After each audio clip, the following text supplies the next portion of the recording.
Well, it is great to be here. I've been watching Frasier for years, so I know exactly what to expect. Somebody asked me, do you live nearby? I actually live in New York. I'm originally a West Coaster, though, so I feel some sort of affinity for the lifestyle and the values and the appreciation of things green, which are a little bit rare on the East Coast. Thank you all for coming, and thanks very much to Rich Lang and to the University Temple.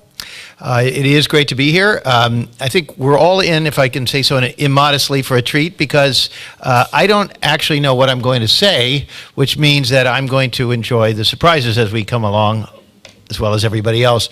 Now, the reason for that is because I'm out there day by day talking to people and investigating, and there's so much coming into me that I sort of feel like my head is exploding. It's I could write up notes, but any notes I had a few months ago from a talk would be completely irrelevant today because so much is happening so fast in the world. Everything really is quite a bit sped up.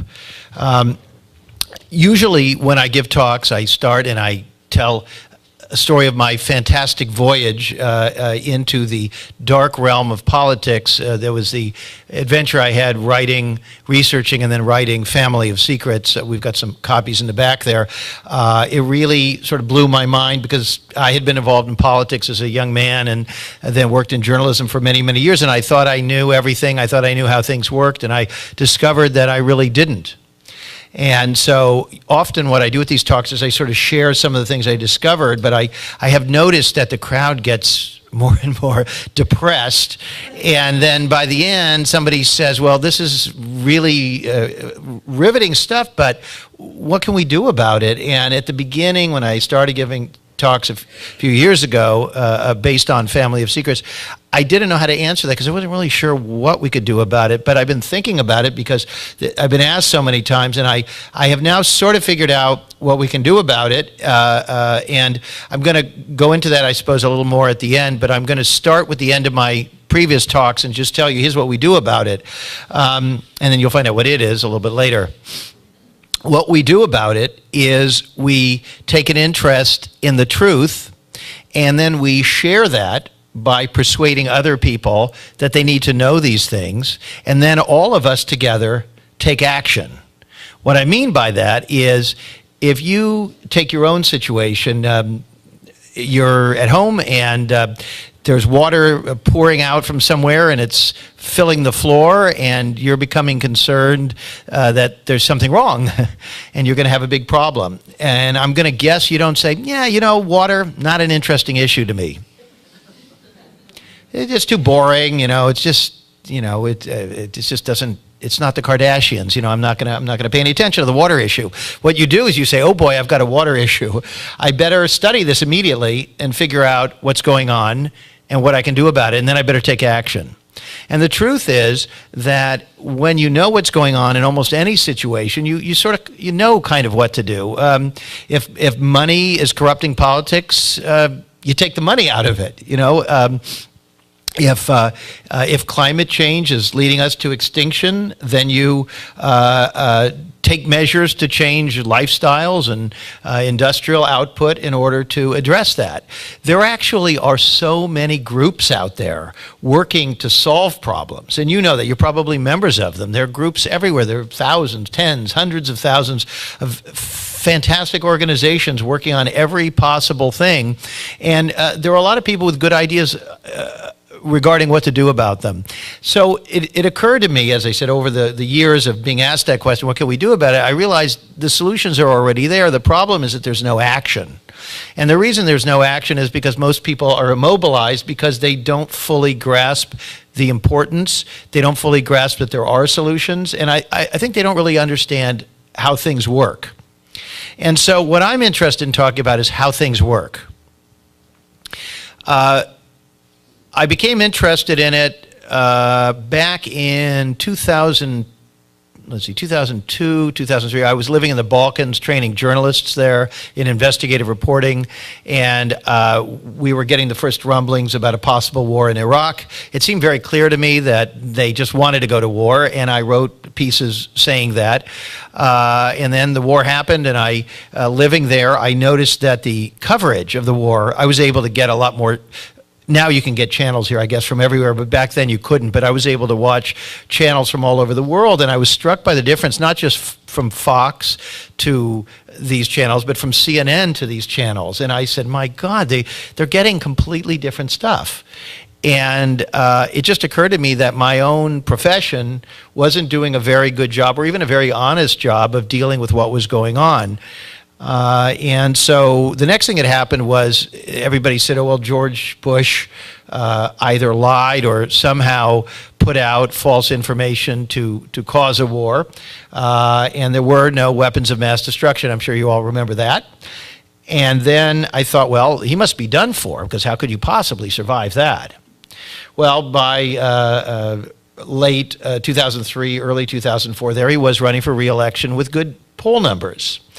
And then I saw that there was, who do we have, Howard Dean, and I thought, well, he's an impressive, articulate fellow. He ought to do well.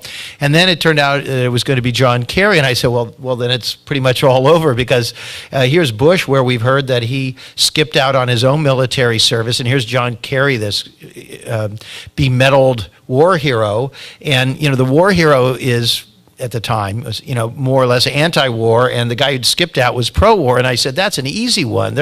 It's going to be a walk. Well, it wasn't a walk. And then all these things started happening, like Kerry started having all these problems. And right when the focus was supposed to be on Bush and his being AWOL, they started looking at Kerry's military service. And they were alleging that he had somehow not really deserved his Purple Heart. And you know, he'd been in the Swift boats, but he had lied about some of that. And I was just sort of amazed at that. And then we had this, the Swift Boat veterans, remember those ads and so forth. And then there was that big explosion with Dan Rather and CBS News, which was about how the media was falsifying something, not about how Bush was falsifying. And I thought, somebody's up to something here. And they're very, very good at it. And I thought, you know, maybe there's another way to look at how these things happen. Kind of don't take it on a retail level, but look at it a little bit more behind the scenes. And that's what I started doing in 2004, and that's what got me writing Family of Secrets. Around the same time, I also started a nonprofit organization, Who, What, Why, without any funds or resources, just because I thought, oh my God, I got to do my part to save the world. I mean, the journalism is not leveling with people. They're not telling them the truth. And if you don't tell people the truth, you know, it's like they say that you need clean water to, there are seats up here up in the front. Please come up and be my friend. There are, you know, they say that a village needs clean water or the village dies. Well, a democracy needs clean information or it dies. And this is what occurred to me, is that we don't really understand what's going on. And I know that because I didn't know what was going on. Now, if you read those Amazon reader reviews, there's always people who write, I read Family Secrets, it's pretty good. Of course, I knew all of that already. And I thought, well, that's amazing that they knew all these totally secret things. And they didn't actually know it, but many of us has this idea that we know that everything's pretty bad. So anything new that anybody tells us, we say, well, you know, it kind of fits with what I expected. But we do need to pay attention to facts, and we need to marshal facts, and we need to be able to go to that Thanksgiving dinner with, you know, Cousin Ed, who disagrees with us on everything. And we need to be able to articulately and without screaming, point out some things. And one of the exciting developments of all this is the tremendous response from people who are not what I would have considered to be my own kindred spirits, who are reading Family of Secrets, going to Who, What, Why, and saying, you know, I had no idea of this stuff, or this has changed my mind. One guy came to one of my events. He had been the commander of the United States nuclear fleet, an admiral. And he said, I'm pretty skeptical of this stuff, but I'm listening to you, and it's interesting, and you seem like an articulate guy, and you're not drooling. And so he was willing to take a stab at it, and he did purchase a copy of the book and start reading it. And I heard from others that he was very impressed by it, and it was changing his way of looking at things. Because you have to remember, when you are very close to something, you don't necessarily see the bigger picture. I think this is true of a lot of people in the military. I think it's true of a lot of people even in intelligence organizations. Everything is so compartmentalized. They're so regimented. They're so focused on what they've always been taught that it's very hard for them to step back and to think differently. So one of the things that I've been doing while I'm here in Seattle is to try to find out what's on people's minds, what people care about, what are the sorts of things that at Who, What, Why we ought to be covering, because our mandate is to cover the most important stories that exist. And apparently this is sort of a novelty, because if you think about the news, it's what I call the zone of low-hanging fruit. You know, I mean, did we ever hear a single news bulletin that actually gave us any information about that Malaysian plane? I mean, it's like they're running out the clock, you know, and, you know, Justin Timberlake did this, and, you know, the Kardashians did that, and so forth, and it's just, almost none of it is about anything, actually. And so we started talking about things like climate change and the growing plutocracy in this country, the fact that we elected a man who, what was it, hope you can believe in, or whatever his slogan was, you know, and you know, boy, but from that impassioned speech he gave in Lincoln Park to today, that's an awful long trip, and a pretty weird psychedelic one at that. Because he ain't the same guy. And then people say, well, you know, and so people either say, oh, I'm disgusted with him, or they say, I still like him. I still think he's a good man. And the problem is, he's not in charge. That's the thing that people don't get. And this is really what I discovered. This is what Family of Secrets is about, is that George W. Bush wasn't in charge either, because it's a culture.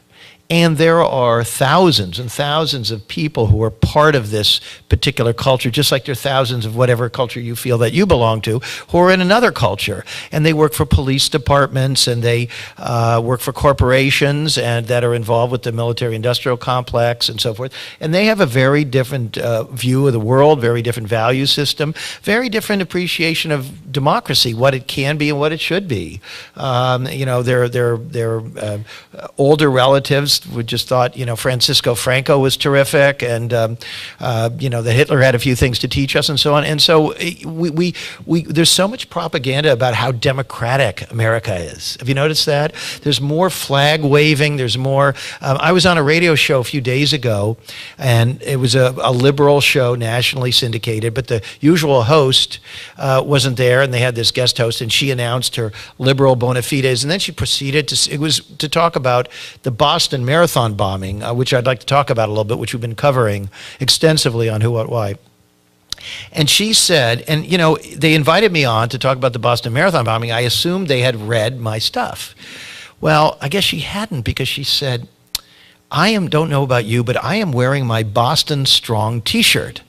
And maybe she asked me if I was, and I said, listen, I don't mean to be disrespectful, but I am just not into the propaganda and the myth-making stuff. I'm here to talk about what really happened in Boston and what it means about the way that they were able to basically declare martial law and force everyone to stay in their homes. This had never been done before in this country, that almost nobody spoke about it or asked about it or questioned it, not the media, and not most institutions either. Not all those great institutions of higher learning in the Boston area. Those should have been at the forefront of raising questions. They're full of constitutional law professors and so on.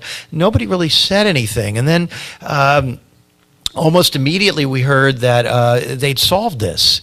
Did you notice that? They always solve everything really fast. I mean, they do. They solve everything really, really fast. It's never like Columbo or Agatha Christie.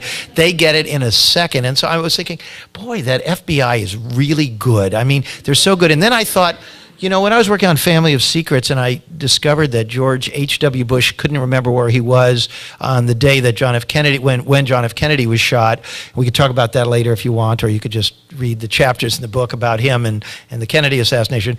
But I became interested in the Kennedy assassination, and I was struck by that the FBI was so incompetent that they had Lee Henry Oswald, they had Harvey Lee Oswald, called, they couldn't find the files. And I thought either they're incredibly incompetent or they're doing that deliberately or some combination of the two, both and any combination, all pretty bad. But guess what? Here we are 50 years later and they're doing the exact same stuff. And we have an article on Who What Why I hope you'll take a look at about the report that just came out from the inspectors general of all these different alphabet agencies where they are deliberately released at the time of the first anniversary of the bombing. And it's the most astonishing document because if you read it very quickly, it's kind of boring and hard to fathom. You sort of get a sense that they say, well, they didn't do everything they could, but they did something, and there were some things we would do differently, and that's the end of it. By the way, that's what all reports say. You could just use the same report, year in and year out, because it always says the same thing. And so I thought, let me take a closer look at this. And then I realized that what these inspectors general were basically saying was their hands were tied. They couldn't really dig in. They themselves had been obstructed by these agencies. They had to black out or redact a whole section, the most interesting and important section, which had to do with what relationship, if any, might have existed between the U.S. government and the alleged bombers themselves several years prior to the bombing. Well, you would think people would be interested. The media was not interested in this. Nobody seemed interested in that. Well, yeah, they knew them, but they didn't know them that well. I mean, hello. I mean, it's just incredible. They'll lock a young black kid up for, allegedly once looking at a joint, and yet here you've got, the fire is awfully thick, not just smoke, but the fire's right there. And they say, yeah, well. And so I was looking at this, and I saw that this one FBI agent who had been interacting with the Tsarnaev family, I particularly love this story because when they wrote about what he did, here's what he did. The Russians said, we have some information about this kid and his family, and we think that he's involved with some sort of terrorist activities, and we urge you to take a look at him. Now, I mean, that's pretty much all the U.S. government seems to be in business these days is homeland security, so you would assume, well, they jump right on it. Well, and I was thinking, well, what would I do if somebody tipped me off that there was a potential terrorist in our midst? So let me ask you quickly, what would you do if you got a report that there was a potential terrorist in your midst? What would you do? You'd investigate him. Okay, and how would you do that?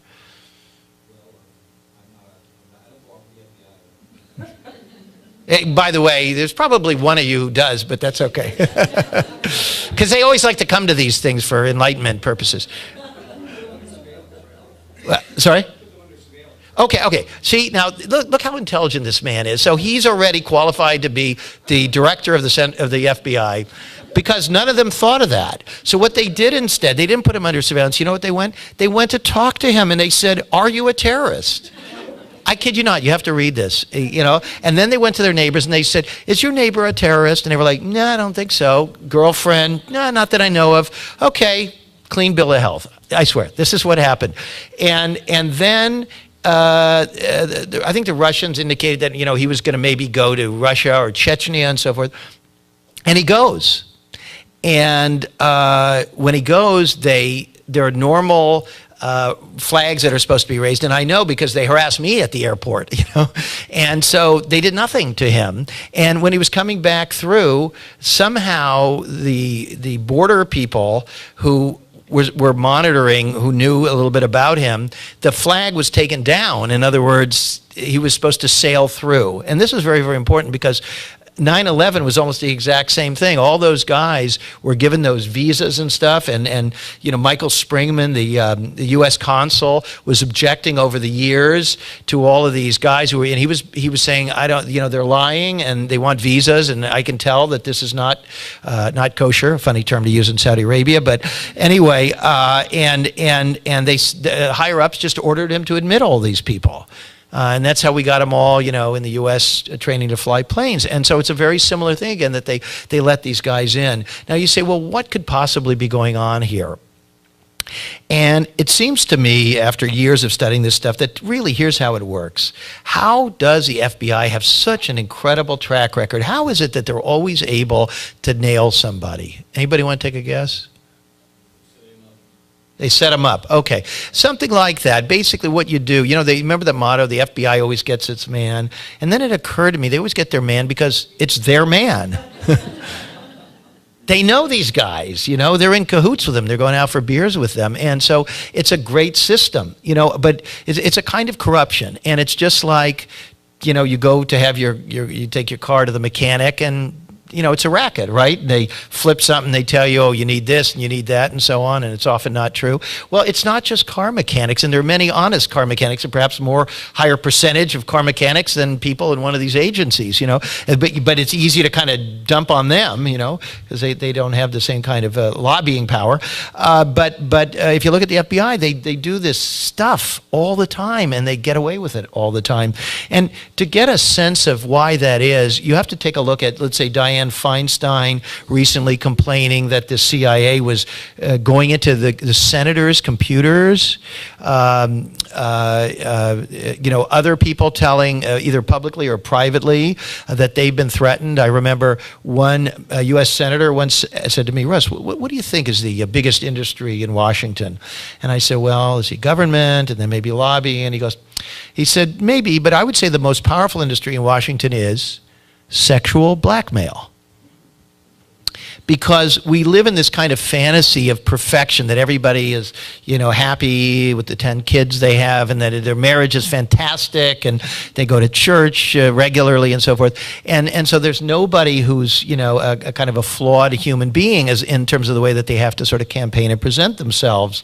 And so it creates an impossible situation. There are how many people still in high levels of politics who are closeted, can't talk about their sexual orientation. And it's a real problem. And so they're all sort of trapped. And as you know, if you've ever read any books about J. Edgar Hoover, he was very much in the blackmail business, especially since he was able to stay in the closet, dress up in women's clothes all those years and then harass gay liberation people. So very interesting situations. And this gets me back to the importance of what we're trying to do with Who, What, Why, which is to be honest. We don't consider ourselves liberal or left or right or conservative or libertarian or anything. We feel that our job is to figure out what happened, what's happening, and report it. And believe it or not, there are a lot of things you can do in journalism that involve objectivity. Either there are 3 people sitting in those chairs or there aren't. Either there's a guy running a camera or 2 guys running a camera, or they're not. Now, somebody could say, well, there's only one guy running a camera because I don't see anybody at the other camera. I would say, well, he's just he's kneeling down or something. So, these are things that can be factually resolved. And so, drones, do they kill the people that they're wanting to kill? And the people they wanted to kill, did they have any justification to kill them? These are mostly things that we can investigate and we can solve. And we think it's a real public service. And more than that, it's absolutely crucial to the vitality of the democracy, and indeed even to our future as a free country and as a viable civilization, that we do this kind of work. Anyway, I can go on and on and on. I have absolutely no idea how long I've been talking, but why don't we do this? I think Rich has this idea to break up into groups and chat. Do you want to do that now, or do you want me to talk longer?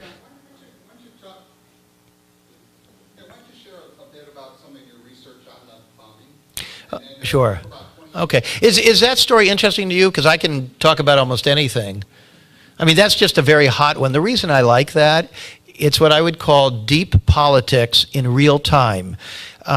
You'll see in Family of Secrets that I discovered some really astonishing things about the Kennedy assassination, about Watergate, about a lot of these things. And I discovered that many of these traumas in this country are always presented as these complicated, convoluted things you can never get to the bottom of. It turns out you can get to the bottom of them. And most of them have the same cast of characters until those people pass from the scene, and then their children seem to take on the mantle.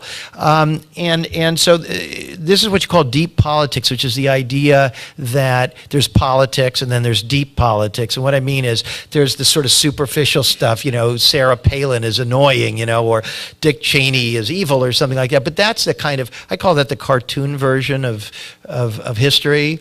The reality is these people don't operate on their own. There are groups of people who say, who should we run? Dick Cheney was told to become the CEO of Halliburton. I mean, he was on a hunting trip, and the guys came in and said, Dick, we decided you're going to be the CEO of Halliburton. He said, oh, okay. And then, they decided somehow he was going to be vice president. And so these people don't do this in a vacuum. There's a whole sort of culture and a system that perpetuates these things. And what frustrates me is that when you talk about these things, they attack you. And they use these pejorative terms. My favorite one is conspiracy theorist, which actually doesn't mean anything.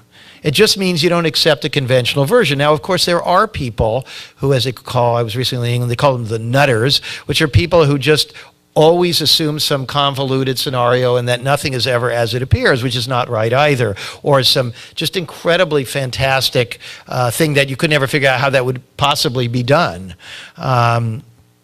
But there are a lot of things that are not the way we're told, and it is the instinct of institutions of all kinds to cover up. And this is not surprising. I mean, if any of you have children, you don't tell the kids everything, do you? No, so you're sort of covering up, or you wait until they're old enough or something. But you have to think about that. The U.S. government says, let's wait until the American public is old enough, and then we'll tell it. So they just don't. We're never old enough, and they can't tell us. And so it goes back to stuff like that. The polio vaccine, where, do you remember that, the first round, and they gave it to all these kids, and they got polio.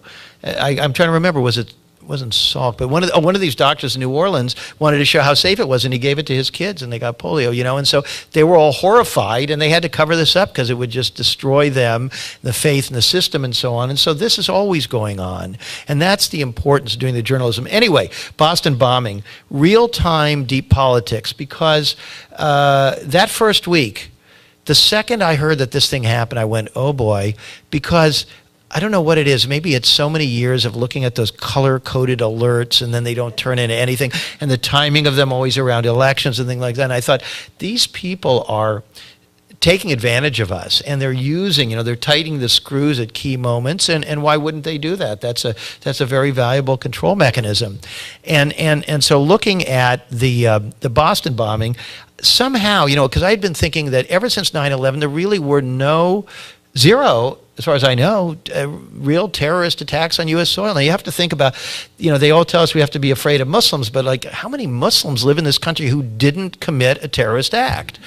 Like millions of them. I meet them every day in New York City driving cabs and, give me a sandwich or something, and they're basically pretty nice, law-abiding people. And so I thought, what was this all about? And I thought, how do they sustain this? Because if you go back to the early 90s, anybody remember the peace dividend? Anybody remember that? It didn't happen. We were told that's the end of history. Remember Francis Fukuyama or whatever, and the end of history, and it's all over now. And swords shall be beaten into plowshares and so forth. And it didn't happen. And in fact, there was no reduction of any note in the military spending. And then, in addition to all of that and all the foreign threats, then we got Homeland Security, this giant boondoggle, which is the greatest cash cow for all these companies. And by the way, I encourage you to, if you have stock in any of these outfits or something, just read the annual reports in these companies, because they actually say, people are afraid and the world's in chaos. Looks like it's going to be a pretty good year for us. They basically say that. And so anyway, so the Boston bombing. So I don't know what happened to me. I just get these instincts, and I was just reading somewhere that instincts aren't real. They talk about the debate over noetic sciences. I don't know, but I get instincts all the time, and they're probably not instincts scientifically. They're probably, you collect a lot of data and it processes somehow. But anyway, whatever it is, that as soon as I heard about that bombing, I was like, oh my God, I get a bad feeling about this one. It's too perfect. It's tax day. It's what they call Patriots Day. It's the Boston Marathon, this, hallowed family event, in Boston, the home of the American Revolution. And these bombs go up, and I say, oh boy, I got a bad feeling about this. So the next day, we were doing some fundraising, because Who, What, Why is we don't take any corporate money. We're a nonprofit, so all the money comes from folks, regular people. And so I was talking to somebody who's involved with fundraising at a large university, and she was sort of going to give us some advice. And then she said, what do you think about that Boston bombing? Do you think there's more to the story? And I paused, and then I said, I do think there's more to the story. And she said, what do you mean? And I said, well, from my experience, I wouldn't be surprised if it turns out that whoever did it or whoever we are told did it turns out to have more connections than they will admit, and that there may be some more awareness on the part of the authorities than they're going to admit. And this woman became so angry at me. I mean, she's like 92 years old, and she's still working, and she's a big, liberal Democrat, and she just began almost like shaking, and she kind of wanted us out of her place. And later we were downstairs meeting with her staff, and she came in and she said, we have other things to do, and she wanted us out. It's very upsetting. This stuff is very, very upsetting. It causes cognitive dissonance, and particularly for people who are out there waving flags all the time and saying my country right or wrong and so on. This stuff just doesn't compute. It rubs like fingernails on a chalkboard, and so people fight this stuff, and they call you names or they just become furious. But I had a feeling, and then the next day nothing happened. You remember there was very briefly they said there was a Saudi guy they had held, and there was another guy who just disappeared, and by the way they found his body in a river. That story was never followed up on. These are all people who were early mentioned in relation to the story. Monday, Tuesday, Wednesday, Thursday, people are nervous. The media is doing its usual Malaysia Air style non-coverage. Nothing's going on. There's this weird thing on Wednesday. They suddenly announce that they have some suspects and they're at the courthouse, and suddenly there's a bomb threat. And the courthouse is evacuated. Nothing ever comes of that. That was weird.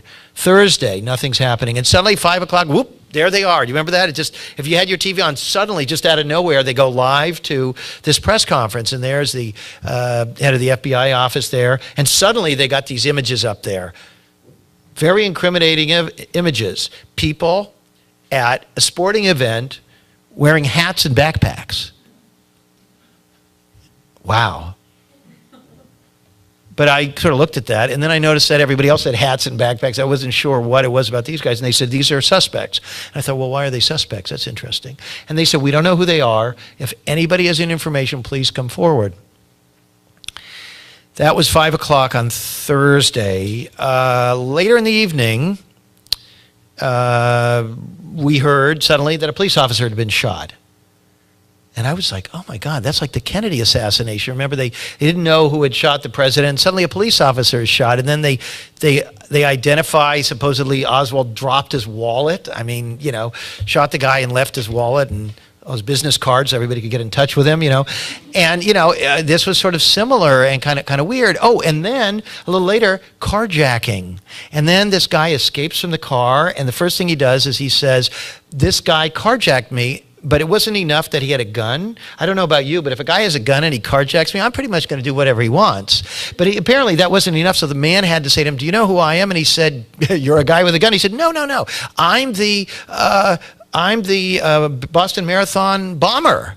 And he said, oh, I also just shot a police officer. And I thought, that is the weirdest darn thing, because honestly, you want the driver, if you're carjacking him, to just kind of be calm and not imagine a larger scenario, just that he wants to drive you and that's it. So that seemed very strange to me. And then we began looking at all these things. We looked at the shooting of this police officer. They made a huge big deal about the fact what a hero he was, a first responder, they say. A year later, they still say, it's all a lie, and it's disgraceful, and it really is tragic because obviously his family, I'm sure I can't talk to them about this because they want to be proud of him. Well, they should be proud of him because he was a good police officer at MIT, and the kids liked him, and that's enough. But he was not a hero in anything. This original story they put out, and if you ask people what happened, they say, oh, they shot him in he was trying to stop them. And, that's not what happened. It took days and weeks for this to come out, and almost nobody knows the real story. The real story is not only did he not confront them, he never saw them. And, you know, they finally said, oh, well, he was sitting in his car on the street and they came along and they wanted to take his gun. Well, that's not what happened either. What happened was he was sitting in his car wedged between buildings on a completely dark campus. Now, why would they even be on the campus? You're fleeing for your life, supposedly, the FBI showing your pictures, and you're going to go to a darkened campus to see if you can find a cop sitting between two darkened buildings, and then you're going to shoot him in the head and not take his gun? It doesn't make any sense. And so what we do at Who, What, Why is we just go, you know, I like to say I went to the Colombo School of Journalism. I just go, you know, I just don't quite, I can't see, I mean, I can't quite, you know, why? You know, it doesn't make any sense to me. It doesn't make any sense to me. And so that didn't make any sense. And then this took me almost 9 months of looking at the story of the carjacking victim. By the way, who knows the name of the carjacking victim, since he's the one who was the recipient of the confession? Anybody know their names? His name? Danny? What's his last name? It's just Danny? What's your name? Devin, do you have a last name? Oh, what's Danny's? See, isn't that a little strange? We don't know Danny's last name. It actually turns out Danny is not his first name. They, until recently, something weird is happening again. They never showed his face. He was always in shadow. They altered his voice, and they never told us who he was. So here's the guy who has the confession. The reason we think those two kids did it is because of him. Because otherwise, what did they show us? One guy got mad at me. This guy's a journalism professor who lives in Boston. He said, we know they did it. I said, well, how do you know it? He said, we saw them planting the bombs. So I said, you saw them planting the bombs? He said, it was all over TV. I said, wait a minute. What are you talking about? It turns out they never showed us them planting bombs. They've released some stills, and we'll have some articles about whether those stills are real or accurate and what they actually show. But it's just one thing after another. It's like they got an endless bag of tricks. And so you look at this stuff and you say, none of this adds up. This Danny, by the way, we found that he told different versions to different news organizations. In some, he was carjacked for 90 minutes, which is a really long time. You know, it's a small area there in Boston. Where would you go for 90 minutes? Another account was 60 minutes, which is still pretty long. Another one was 30 minutes. And another one was, get this, that he was not carjacked at all. He actually told that to a news organization early on. He said that they just took his car. It's astonishing. This is the biggest story in the country, and nobody seems to know any of this stuff. And so we write about all this, and we found many, many more things about that story. It goes on and on and on. I mean, it's truly staggering. You can see photos that have been altered, statements that they made that make no sense. We're working on about 5 or 6 stories right now, so I don't want to say too much about them, but it's really unbelievable. And for an investigative journalist, this is almost like a dream story, because it's like an Easter egg hunt. You know, the stuff that is wrong is everywhere. And yet nobody's looking at this. The media is not looking at this.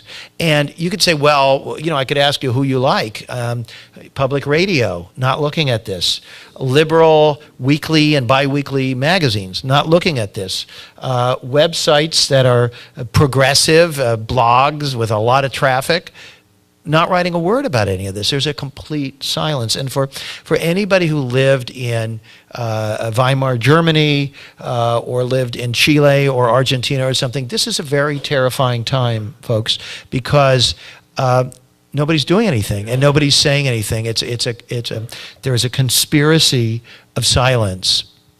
And so I do want to start wrapping up here, but what I'd like to say is this: it doesn't have to be that way. It does not have to be that way. This is interesting. I think you'll agree this is interesting stuff. People who like to, you know, when you go on vacation and you see all those guys with the Marine stuff or whatever, and they're all reading thrillers about spies and the FBI and stuff like that, but it's all made up stuff. And you say, well, why not take the real stuff and pay some attention to it? Because it's really as or more interesting. It's pretty incredible. In fact, what I find amazing is that we are convinced we have very little free time. We have very little bandwidth for things outside ourselves. And so that time that we spend absorbing things, we're told to watch lots of movies with battles in them, whether it's hobgoblins battling on some amazing set that cost $200 million, or it's people battling for their lives on a ship going down or something like that. We watch all these and we don't think about why we spend so much time on it. Sports, football, which is simulated battle. The wars on TV, which is, again, a kind of simulated battle with the drone strikes and all that. And then just the gossip, the amount of time that we all spend on things like this Pistorius case. I mean, I'm sorry that he shot his girlfriend, but I never even heard of the guy until recently. We shouldn't really be spending that many hours debating, these horrible stories with a mother who drives her kids into the water because it's a tragedy. But we didn't know him. We can't do anything about it. It's not a policy issue. These are isolated cases of tragedy. And you can fill up all your time. We can fill up all of our TV and everything else with that stuff because you can always find those kinds of things. And I don't think it's an accident. I think it's deliberate. It's easy. It's low-hanging fruit. It doesn't expose news organizations to high costs or any kind of risks. And they love it. So what we're trying to do is get folks to say, you know what, I'm going to watch less of that stuff and so on. And what I'm going to do is try to find a way to make this real stuff interesting to other people, and I'm going to share it. And so what I think all of you can do at a minimum, and this is really, really easy, is use social media to spread the word. And also just talk to people. Go to events and talk to people. Because if each of you regularly talks to 3 or 4 people and lets them know these things, and educate yourself, get armed with the specifics and tell the kind of stories I'm telling, people are going to find it interesting. I mean, I do it on my own level. Over the years, I had lunches with the people like Dan Rather and whatever, and they would just say, wow, you're blowing my mind. And now Dan tweets our stories, after what happened to him, but still, it takes him a while. We get notes privately. A guy at the Boston Globe sent me a note the other day praising something we had done. I mean, he'll never write a word, but at least he praises. So there's a food chain going on there, and I was describing us as we're sort of the phytoplankton of the information food chain. Everybody's got to eat the stuff, and it'll move its way up. So I'm going to stop with that, I guess, and I know we're going to do some Q&A. Do you want to go right to that, or do you want to go to groups, or? The question, I'm going to repeat these for the microphone. The comment was that there are certain points where the system becomes very, very vulnerable, that there are these kind of deficiencies become so pronounced. And this gentleman was saying he thinks this is one of those times. Do I agree? And if so, what are some of those pressure points that might be applied? I do agree. I actually feel this is a great time for us, that this is a very hopeful period, believe it or not. If you look at the pace of the revelations, obviously the Edward Snowden thing was very important. Before that, the WikiLeaks stuff, Dianne Feinstein, who really was a card-carrying member of the military-industrial complex, speaking out against the CIA abuses. Senator Grassley, a Republican, who some people say it's because he's a Republican, there's a Democratic candidate, but I think he's always been reasonably outspoken. He's been challenging the FBI about whether they're being candid. He wrote a very tough letter to them. Democratic Congressman Keating from Massachusetts did the same. So I think that on these civil liberties issues, these privacy issues, we can really come together. It's not really a left-right thing. And in fact, one of the frustrating things for me is to see how this country's always divided between left and right, and it's always, they sort of split everybody, and then all the elections are close, and they use these hot button things to get people, usually their emotional, social issues, to get people all worked up, and then that sort of tips the balance. The truth is that the 1% is really, 1/10 or 1/100th of 1%. It's a very small group of people. And within them, there are some actually very fine people who don't like what's happening. So if you actually take the sort of bad people within the 1/100th of 1% or something, they actually are vulnerable because there are a lot of us and there are very few of them. And just understanding who they are and how they operate, they operate in the shadows. It's very important that however they're able to influence someone like Barack Obama or Bill Clinton or Hillary or any of these people is not known. It's not understood. How does that work? What's that mechanism? One of the things I mention to people is, and I'm sorry, I'm going on here because I'm sure there are many more questions, but one of the things that always strikes me is they say, why does Obama do this or why doesn't he do that? Well, I mean, this guy was an Illinois state senator 6 years before he was president. I mean, he didn't know much. I mean, he's intelligent, a constitutional law professor. They play all that up, but what did he really know about any of these things? Even on constitutional law, he hasn't acted like a constitutional law professor. And the problem is, they always say the president's getting his briefing. And my question is, well, who's briefing him? Who are they? We never hear that, and they, a bunch of guys with crew cuts come in and say, Mr. President, here are your options. There's this and there's that. We can go into Syria and bomb a little, or we can go into Syria and bomb a lot. Which one would you prefer? So the whole thing's kind of rigged to get outcomes that these constituencies within the government want. But I think that I think that this area of rights and the clampdown in Boston, I hear people all over the so-called political spectrum being upset about that. That's why I think this Boston story, we need to stay on it. I'm hoping we can raise some more money because we need to put more reporters on that thing and really scramble all over every lead and just stay on it. So I think that itself is probably the biggest one right now. Yes. The question was about somebody's website and had I seen it, and he was just mentioning about what may or may not have happened when the bombs went off, if they went off, et cetera, et cetera. My default to most of these things is to apply logic. I saw pictures of people with missing limbs. I assume those are real missing limbs. I mean, I think those people have relatives and neighbors and stuff, and if they fake that, I do think that would probably become known. Whether it's possible that there was more to the scene, we do know that there was a drill taking place almost contemporaneous with this, just as with 9/11, there were drills going on at the same time. That concerns me because that's a common intelligence technique that you have multiple things going on. In my book Family of Secrets, where I talk about the Kennedy assassination, this is, I don't think, ever been reported anywhere. The week of the Kennedy assassination, it has been mentioned a few places that they were holding this bottlers convention, people who were soda bottlers, but they didn't mention that there was something like 8,000 of them, complete strangers, poured into Dallas, and were all there at the time. This is the kind of way that you can create cover for military movements, for all sorts of things. And so I think that we need to be wise and we need to be awake, and we need to know that these are the kinds of things that are taught at the military war colleges. They're certainly taught when you're in intelligence agencies, the use of deception and distraction and so on. I think we need to be open to all of it, but at the same time we need to be cautious and we need to be responsible. And it is a problem for serious investigators that there are always people proposing scenarios that sound so kooky that it sort of taints the serious inquiries. And we're very aware of that, and we're very, very careful about that. Lady in back. Sure. The question was, I had mentioned earlier about Cheney being told he'd be the head of Halliburton. Can I name names? Yeah, I mean, there may be in my book. I think you can look that up. There was a hunting trip of a number of men. I think we know the names of them.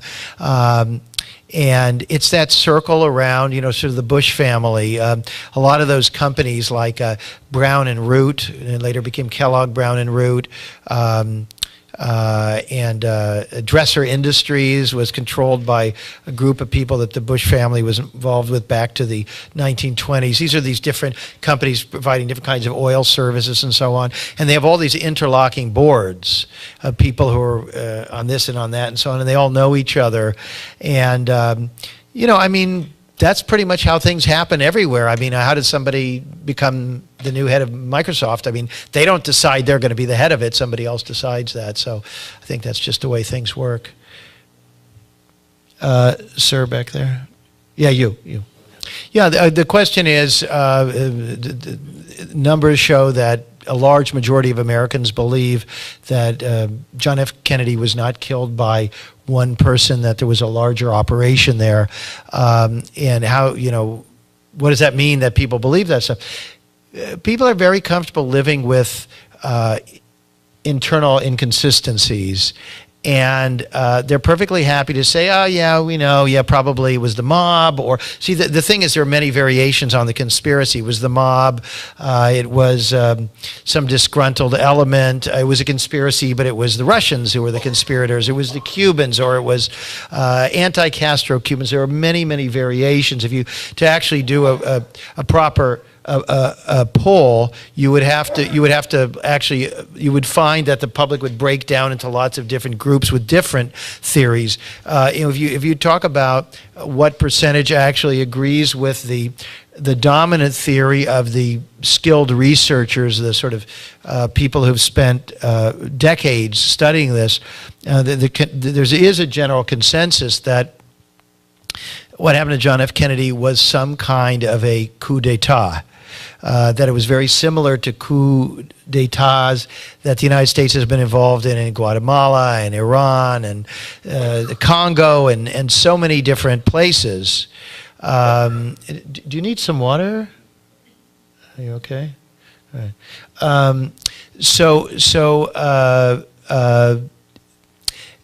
There really is a kind of a consensus on that. I don't know where the public is at accepting that because, again, this is about the mythology. It's about basically America is a good country, and although it does some bad things, the people themselves are inherently good. And so the idea is, yeah, it's true they kill democratically elected people in other countries, but they would never do it here. To which I would reply, well, why would you not take action when the stakes are the highest? If you've got a big company and the Kennedy administration is coming after you, you're not going to sit by. If you didn't sit by when Allende was going to maybe nationalize your bottling plant, why would you sit by when your whole company potentially is threatened at its base? And so I'm not sure how evolved the public is on that, but I do think over the years more and more people accept that. And yet what's quite extraordinary is if you look at the best-selling books on the Kennedy assassination, there are 2 or 3 or 4 of them that are all say that Lee Harvey Oswald did it. And they get all the ink. If you go to the universities and you go to the bookstore and you see what's on the reading list, it's all baloney. And if you go to, again, your favorite, NPR, PBS, this and that, The Nation magazine, they all say that the Warren Commission was right. Now, how is that possible that those good institutions stick to the original story if 60 to 80% of Americans don't buy it? I mean, this is the kind of thing we need to explore. Yes, ma'am. Yeah, the question is, how is it then that the media acts as it does and is so sort of blind, willfully or otherwise? I've spent years thinking about this. I think that the stuff like the term conspiracy theorist has been so effective in sort of inoculating the establishment that journalists know. And by the way, things like what happened to Dan Rather, every so often there's something like that. You probably know about this, the Rolling Stone journalist who died in a one-car crash, the one who did the story about a general, General McChrystal in Afghanistan and so on. I mean, we were one of the few news organizations that started looking at his crash, what he was working on at the time and so forth. And then it really came out very quickly in the media, somebody says he had some kind of a drug problem and he was this and that or depressed. They always do that. Well, maybe and maybe not, and we need to look at these things. But I think that there is basically, let me put it this way about journalists. Journalists are like everybody else. They like their job. They enjoy the perks. Kids in college, whatever it is, they want to keep their job, and they know you cannot stick your neck out. In Australia, they call it cutting the tall poppies. The people like to say, if you're in Australia, if you stand out as really excellent, people want to cut you down. So they have this kind of brain drain, people leaving Australia because of that. In the United States, if you want to stay in journalism, you know what to do and what not to do. And when you don't, when you get out of line, bad things happen to you. And so people say, well, look, I'll do what I can, which isn't a lot. I'll do what it is. So the whole system itself is rotten, basically. And that's why we need to invent a whole new journalism. That's why we started Who, What, Why. We don't plan to be small. We plan to be big. With your help, we plan to grow into a major international news organization. We keep our costs low, but we still need support, and we're looking to bring people on board working for us all over the world, and online and video and audio, and tell stories with graphic novel, comic book style drawings and everything, whatever we have to do to reach people. And we particularly, of course, want to reach the younger generation. I mean, here we are right near a college campus, and I'm guessing most of you are not college students, How do we reach them? And what are they doing? They're all off watching House of Cards or something, about how evil the system is, So let's see. Yeah, right there. The question was there any evidence of private contractors being involved in intelligence work around the Boston bombing? There is. I mean, there were all those people. I'm sure you've seen this. It's all over the internet. All these guys with the black hats and black backpacks. And as soon as the bombs went off, they immediately were sort of taking control of the scene. It's quite astonishing that a year later it has never been firmly established who those people are. We are told that some of them were in insignia for a contractor called Kraft International. We've looked at that. We're continuing to look at that. But it's quite amazing in this country that, I mean, you would think that, do you remember that video of that night they had arrested a young man who looks quite a bit like Tamerlan Tsarnaev? They had him stripped naked. They had him on the ground, and then you see them bundling him into a squad car. Their mother said that was her son. And then later, supposedly, he dies in a shootout. I mean, the authorities were almost never questioned about this, even though it was on Fox and all the channels. You could see, if you go online, you can still watch this thing. Just type in, arrest and Boston bombing, April 15. It's amazing. How could that not be interesting to the New York Times and the Seattle Times and the Boston Globe, that they're not interested in a man who looks exactly like the terrorist was in custody? And then, and so somebody did ask him, and you know what they said? They said, oh, yeah, that was another guy. Well, who was that, please? If you arrested somebody, we ought to be able to know who was arrested. It's just staggering. Rich Lang, I think, had a question. Yeah, the question was, have we done anything on this rash of suicides of people in the financial industry? Very interested in that.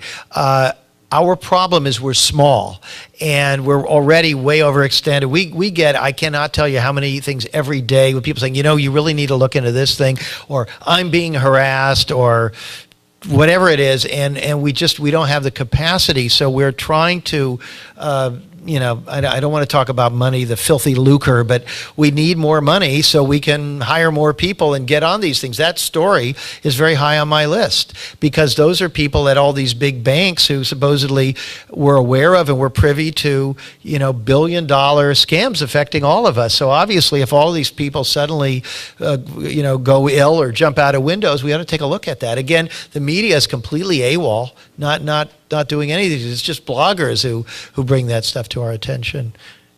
Let's see who else. Okay, sir, with that, yeah. The question was, what do I think the role of those brothers was? Well, I don't know, and I never want to state with any kind of sureness, because the whole nature of what we do is to keep our minds open and keep digging.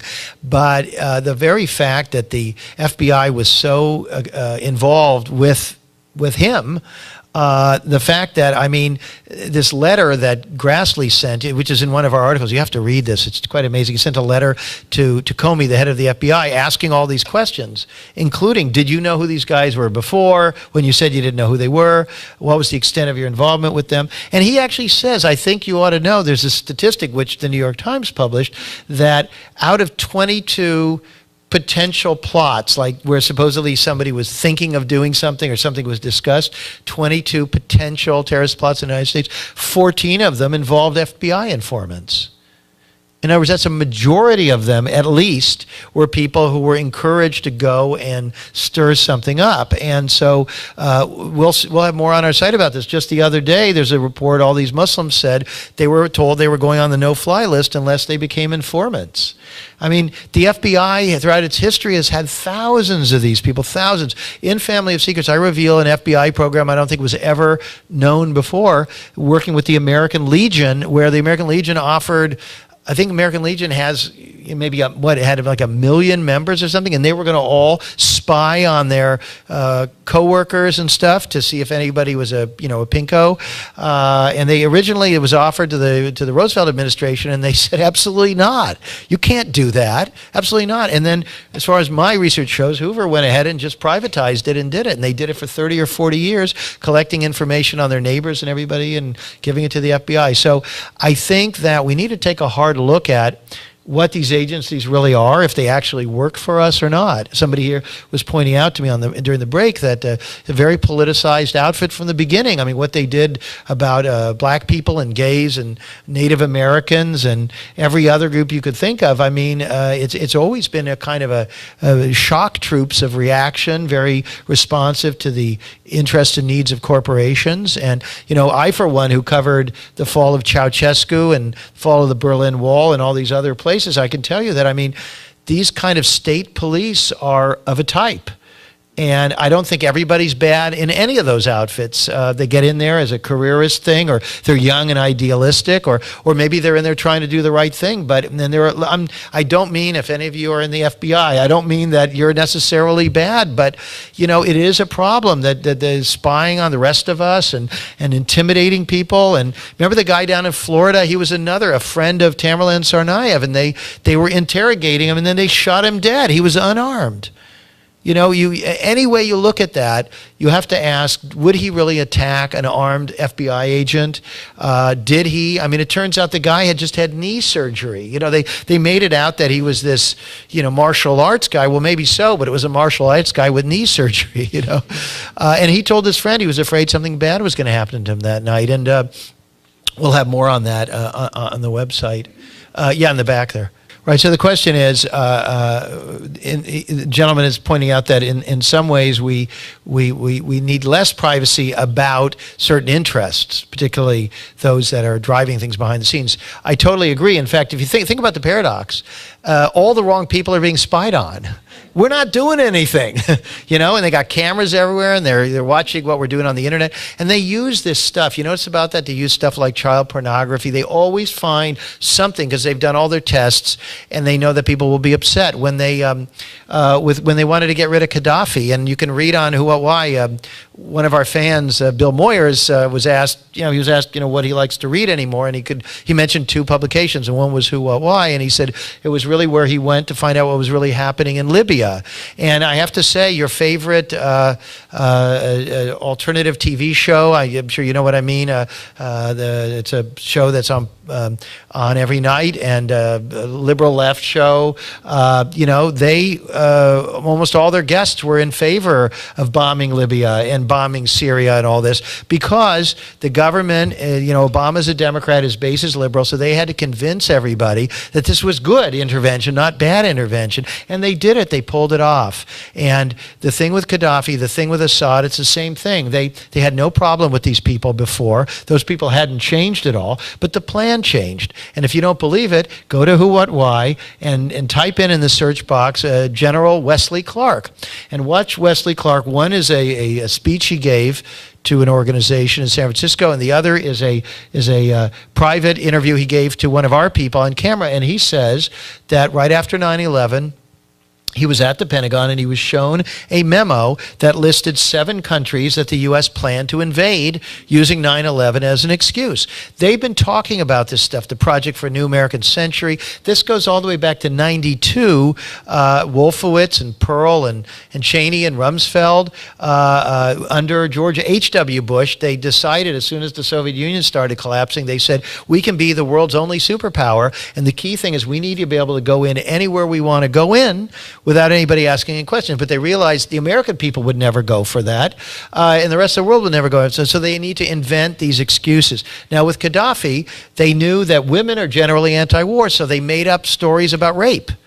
And suddenly, that it is true. Women and men do care about different things. And as soon as the story went out that Gaddafi was ordering his troops to do mass rape, you could see the poll numbers shift among women. Now it's time to start bombing.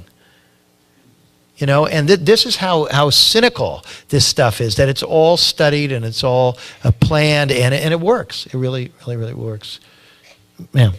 So the question was, what do I think about the bin Laden removal. And why would the American people believe that story after all the lies that we've been told? Is that pretty much? Okay. So again, it sounds kind of funny because for a tiny organization, we've covered almost all of these things. Again, we're the only ones. Right after that, we started writing pieces. You'll see my byline on a lot of them. Fortunately, as we're bringing on more people, my byline doesn't dominate quite so much. But one of the questions I asked right away was, I mean, of course, we had been told for years that, he was ill, he was dead, he had died years before, and so on. But what interested me, there were many facets of that story that interested me, but just on the surface, they said that there were 2 helicopters involved. One of them crashed, and everybody got out fine.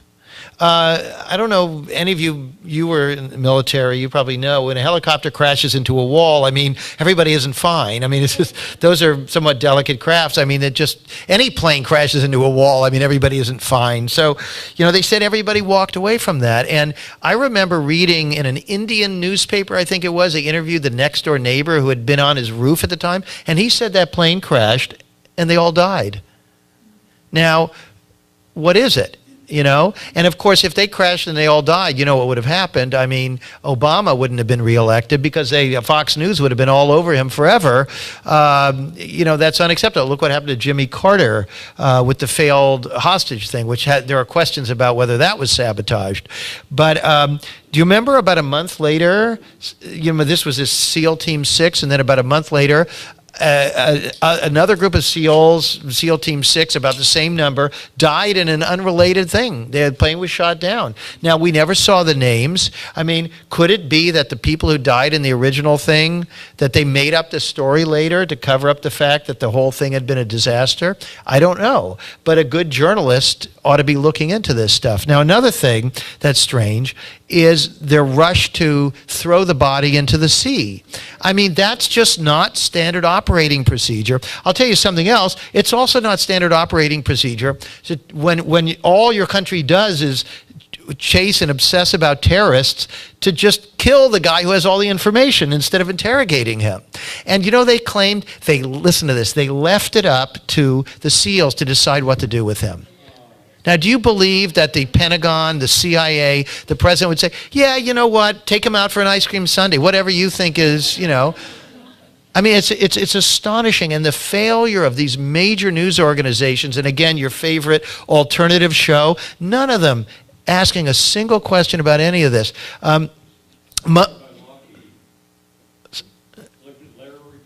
Sponsored by Lockheed. Yeah, sure.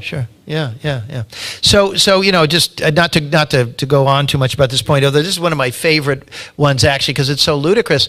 A few months later, they interviewed Brennan. Why did they throw the body in the ocean? Remember, they originally said, do you remember the reason? Anybody remember? Why did they throw his body in the ocean? They didn't want the body to be honored. I mean, who cares?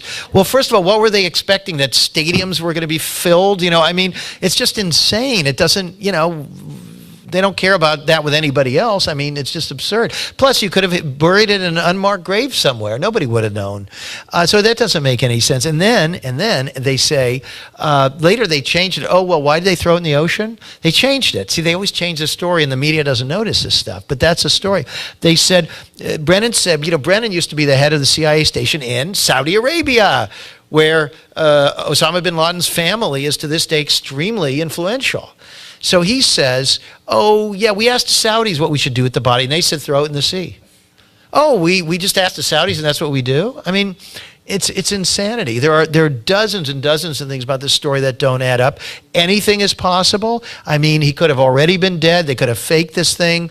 The guy in that house might not have been him. If you look at the pictures, it doesn't look like him. This guy liked to watch porn. I really don't think Osama bin Laden watched porn. I mean, I may be wrong, but I don't think so. There was never any indication that he did. If you look at these two guys, have you seen the pictures? The nose, the ears look pretty different. Maybe his ears grew a lot in a few years. I don't know.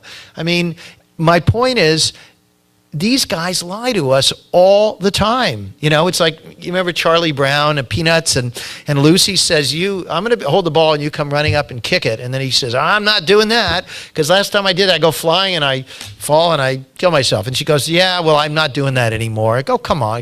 And then he does it, and what happens? I mean, we got to turn to Charles Schultz for some wisdom about how to handle this stuff. You know, so I probably don't want to keep you too much longer. You have maybe time for a couple more questions? Or? Okay, ma'am. The question was about the militarization of police departments in the United States, with it being a very significant factor here in Seattle and federal funds coming in, and what can people do about it? First of all, these are not ringers in the audience, but that's another story we've written about at Who, What, Why. We're almost alone in covering that. There have been a few articles here and there. We've tried to do it on an ongoing basis. We actually spoke to a police chief who said he didn't want that stuff. Didn't need it. And as we pointed out in our most recent article, the crime rates all over the country have gone down. There's a corresponding, you know, the more they ramp up with this stuff, the less there's a justification for it. And this is pretty alarming, because this is how you get a police state, a military police state. And you know, so what can we do, and how can we make people care? I think, honestly, people just are not really, you know, they say you have to expose people to the same information at least 3 times before it registers, you know, so on and so forth. So I think that, you know, we have one fellow who's one of our donors, and he just sends stuff to his brother regularly. And eventually the brother started reading them and started paying attention to it. I think it's just it's a numbers game. You wear them down with good information, stories well told. Yes, sir. What role the Koch brothers are playing. And yeah, it is true the Koch brothers are these almost like, again, you know, cartoon evil. I'm certainly interested in them, but you see, the very fact that the media covers them so heavily, and particularly the left alternative media, makes me suspicious that maybe they're not as important as they're presenting them as. Because my rule is, if the media pays a lot of attention to something, it can't really matter. And I would say that they're a distraction. And they volunteered to be, like Karl Rove, the lightning rod, so that we focus on them rather than the fact that this is actually a phenomenon that's much, much broader than them. That's my take on that. Sir, here. Yeah. The question was, how do we find out who's pulling the strings, and how do we break their power without a revolution? I would argue that, the gentleman, I can't even remember if I fully answered his question. It was about secrecy, and that we need more transparency. We need to shine more of a light, and I think that goes to your question as well. We need to know a lot more about these people. We need to vigorously demand our rights in the release of records. We have a very good Freedom of Information Act, which has been sort of whittled down a bit under the clauses of the war on terror. Police departments that used to have to give us reports now say it's an ongoing investigation. That's a story we want to do. They say that about everything, and supposedly it's an ongoing investigation. They're still investigating the Titanic. You know, you can't know about these things. So we need to start demanding accountability. We need to support those few elected officials, whether it's Grassley, and you may be, may not be a Republican, and he may be, but support him in his inquiry. Support Ron Wyden from your next door state of Oregon, who's been really outspoken. He and one of his colleagues, Udall in particular, have been very outspoken in complaining about these things. Encourage Dianne Feinstein to keep growing a backbone, you know, and you know, if you sort of piss off the right people, they'll start doing something. The thing is that, you know, it's a sport in the United States to attack and make fun of and undermine elected officials. But the fact of the matter is, we need them. Most of them are not really evil or bad people. They're people like us who, you know, run for office and try to do something. But the system is very tough. It's very hard to make a difference. You see that with a Kucinich or something. Who listens to him? And so, you know, I think that those people need support, and they need I'm not talking about just campaign contributions, because I think that's like dumping it all down a mine shaft. And it kind of, I think a lot of that's a waste of money. But I mean, just once they're in there, is to take an interest in the bills that they're sponsoring and get other people to talk about them. There's always a tipping point on these things. You know, if enough people, you probably know that in your community, if somebody's got an eyesore on their lawn or something, I mean, suddenly everybody's out with pitchforks, you know. So there's a tipping point, and I think we have to study on issue by issue. What is that tipping point? What would it take to get people to do things? Ask people, you know, to do small things. Again, will you come hear somebody speak? Will you watch this DVD? Will you look at this website? Will you consider, you know, liking this thing on Facebook? I mean, how hard is that stuff? And it really makes a difference. I mean, I'd love Who, What, Why's, you know, our Facebook thing is going up, but it's kind of like crawling. And I'm thinking, like, why, you know, people love what we do. Why is this not exploding? How hard is it for people to click like or share or something like that? So there are a lot of things that we can do to, and I think there's a point of critical mass. And when you have critical mass, these people respond. Don't forget, they do respond when they sense that the public won't put up with something. I'm sure you can think of examples on many, many things. Certain things get through. I mean, the public wants single payer. They didn't get that, but they got something. And it's better than nothing, despite the tremendous interest arrayed against it. So I think on quite a few issues, we actually do see some progress when we push it over the line there. How about one more question? Somebody have a question that's going to take everybody away feeling all warm and fuzzy or something? Was that your question, sir? No, I'm just thinking stolen elections, Carl Rove and Governor Siegelman. Oh, more depressing stuff. Okay, yeah. He's in prison, a sitting governor. Yeah, this question was about former Governor Siegelman of Alabama is in prison. We actually talk about people in Alabama being in prison. We did a story on our website about a blogger who was sent to prison for blogging in Alabama. And he was there for months and months and months. We wrote a number of articles, interviewed him in jail. And then finally the New York Times wrote something, and now he's out of jail. Did the New York Times cause that? Did we cause the New York Times to look and then write something? We don't know. But that's what I'm talking about, being the phytoplankton in the food chain. We are, you know, all these news organizations are beginning to discover us, beginning to look at us going, you know, that Boston thing is kind of strange. Maybe we need to do something on that. There was a young person back there had a question. Somebody under, there you are, okay. One of my sources. You know, people say, what do you like to read? This is going to sound like a cop-out. If I had a lot of really great things to read online, I would never have created Who, What, Why. There really isn't a lot. I mean, I'll tell you, we do a little compilation of headlines from other places. I read the New York Times because it's full of good information. I read the Washington Post. I read The Nation, and I watch these shows. I mean, I absorb all of these things. But frankly, my main source of information is people like you. You see something and you send it to me, and it's kind of like having a large, you know, like Obama's briefing group of the crew cuts. You know, I got my own briefing group, and people are saying, you ought to take a look at this.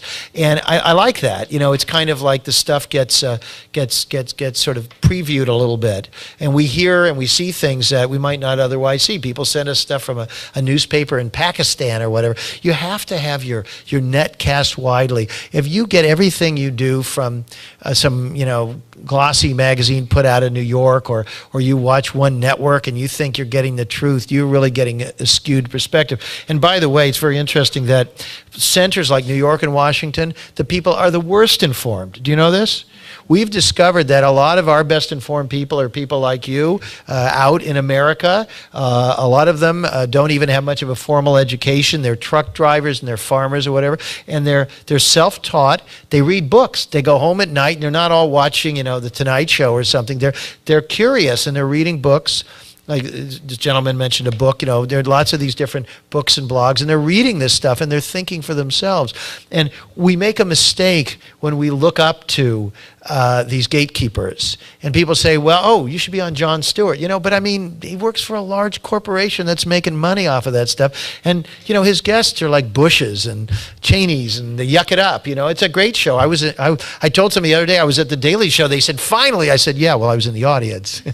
You know, eventually maybe they'll invite us on and we won't say no. But the reality is that we don't want these corporate institutions to be defining our worldview for us. And sadly, the chattering class in Washington and New York and LA and stuff, they're kind of in a in a little bit of a bubble. You know, it's the Truman Show all over again, you know, and their reality is very, very skewed. And also those people have a stake in the system, you know. All those people who voted for Obama and, you know, they drive a Prius and, they compost, every third Thursday and they, this and that. But, they really, they work for large corporate law firms and who are their clients, So there's that cognitive dissonance. And I think they just, they don't know how to renounce all this stuff because they're, we're all sort of hooked up to the matrix a little bit. But I think the exciting thing, and I'd like to close with this, is that we can pull ourselves off the matrix. I think the fact that you're here is testament to that there is an uprising happening in America right now. We see it with our own site. Our traffic is zooming. More people are contacting us every day. I've been contacted in the last couple of weeks by people from the military, former military and intelligence, and all kinds of people saying, I love what you do, and I have some stories I'd like to share with you. I've been afraid, but you're giving me encouragement to come forward and share what I know. And I think what's going to happen, I saw this. I covered East Germany, and I was there before the wall came down, and I saw people beginning to rebel. I saw people, there was a meeting at a pastor's home. Churches by the way, are very important for this stuff. There was a meeting at a pastor's home, and they were already discussing, could we change this totalitarian society? Because there were already cracks in the system. You may remember back in '89, there were all these people starting to go to the embassies in all those Eastern European countries, and so they started having these meetings. And I got on a bus, and a bunch of young people wearing ski masks got on the bus and quickly passed out leaflets and then got off. And then I was driving with a German guy, and we were taking pictures of this giant garbage plant in East Germany that was burning all the garbage for the West Germany because they didn't want the pollution. And we were taking pictures, and we stopped our car by the side of the road, and these two guys got out of this little East German car. They were wearing big ski jackets, and they said, what do you think you're doing? And my friend, who was West German, said, oh, fuck off. And I thought, oh my God, these guys are Stasi agents, we could never be heard from again. And I said, I think you're a little bit overconfident here. And I said, and he said, they have no power anymore. And I said, well, it's not, and so I said to him, listen, you translate, tell them to chill, everything's cool, everybody goes their own way, and no problems. And they left because they didn't know. And a few months later, when I went to Romania, I was one of the first journalists to make it into that country when they were supposedly overthrowing Ceausescu, although it turns out he was overthrown by his own people, his own internal security people, in a fake, like everything else. But what happened there was that the same kind of thing happened. We were trying to get through the border, and at the border office, border police, they wouldn't let us go. And the reporter I was with from Spain was afraid because she'd been turned away, and she thought they'd arrest her. We went into the border station to talk to the head of it, and I said, I'm not worried. She said, why not? I said, look on the wall. What do you see? And she said, nothing. And I said, exactly. On that wall would be pictures of Mr. and Mrs. Ceausescu, and they already took the pictures down, okay? I think what's happening in this country is all of these people who are complicit are starting to take the pictures down. Thank you very much.